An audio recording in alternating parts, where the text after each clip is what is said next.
এই আন্দোলনকে দমন করার জন্য সরকারের যা করার সরকার তাই করবে।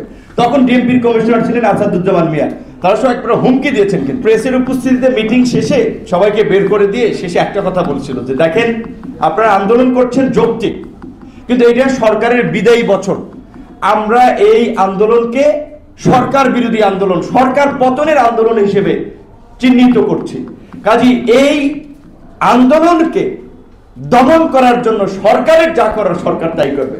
তখন ডিএমপির কমিশনার ছিলেন আসাদুজ্জামান মিয়া, তারা সব একটা হুমকি দিয়েছেন। কিন্তু তখন আমরা বলেছিলাম আমরা তো সরকার পতনের জন্য আসি নাই, ছাত্রদের দাবি নিয়ে এসেছি, সেটা মেনে নেন, তাহলেই তো হয়।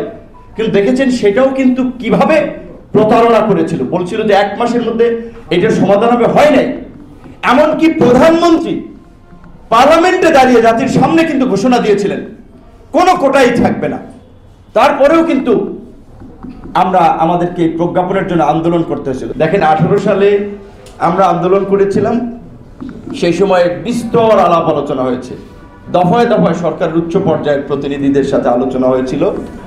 শেষ পর্যন্ত জনপ্রশাসন সচিবকে প্রধান করে 7 সদস্য বিশিষ্ট একটা কমিটি করেছিল, যে সেই কমিটিকে প্রতিবেদন দেওয়ার জন্য।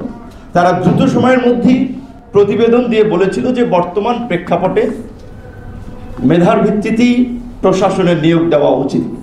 তারপরেও তারা প্রথম থেকে দ্বিতীয় শ্রেণীতে, যেটা বর্তমান নবম থেকে 13তম গ্রেডের কোটা বাতিল করে এখানে সরাসরি মেধায় নিয়োগ দেওয়া হবে, আর তৃতীয় চতুর্থ শ্রেণীর নিয়োগগুলোতে সেখানে কোটা থাকবে।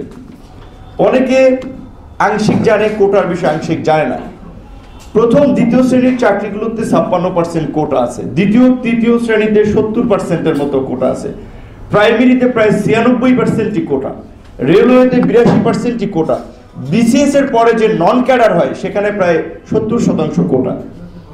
এই কোটার কারণে দেখা যায় অনেক আমাদের বন্ধুরা, আমাদের সহপাঠীরা, দেখেছি আমাদের সিনিয়র বড় ভাইরা বলে যে ভাই, যে আমি ওর চেয়ে এত ভালো পরীক্ষা দিলাম, এত পড়াশোনা করেও চাকরি পাচ্ছি না, আর সে কোটার ফলে একবার ক্যাডার পেয়ে পরের বার চেঞ্জ করে, একবার আনসার পেয়ে পরের বার পুলিশে যায়, কারণ মালপানি তো সব পুলিশে, এটা তো এখন দেখতে পাচ্ছেন। তো কাজে পুলিশে যায়, কাস্টমসে যায়। সেই ছাত্রদের যৌক্তিকতার ভিত্তিতে আন্দোলন হয়েছে, প্রশাসনের পর্যালোচনা হয়েছে, সরকার মেনে নিয়েছে।